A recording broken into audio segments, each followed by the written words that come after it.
میزان بوده حدود 400 تن. ارزش ریالیش چقدر بوده؟ 500 میلیارد برای اینکه ریال. ببینیم علت کمبود برنج خارجی در بازار چیه، همراه با بازرسان به یکی از انبارهای جنوب شهر تهران سری زدیم.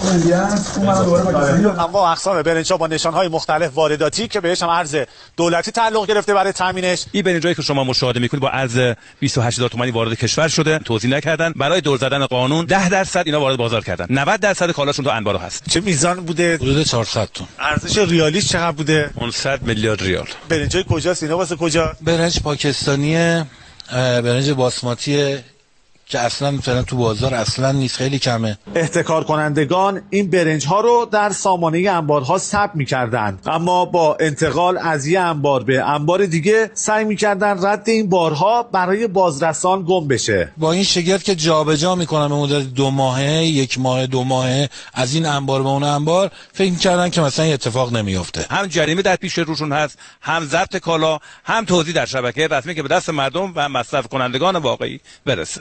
مهدی اناری، خبرگزاری صدا و سیما.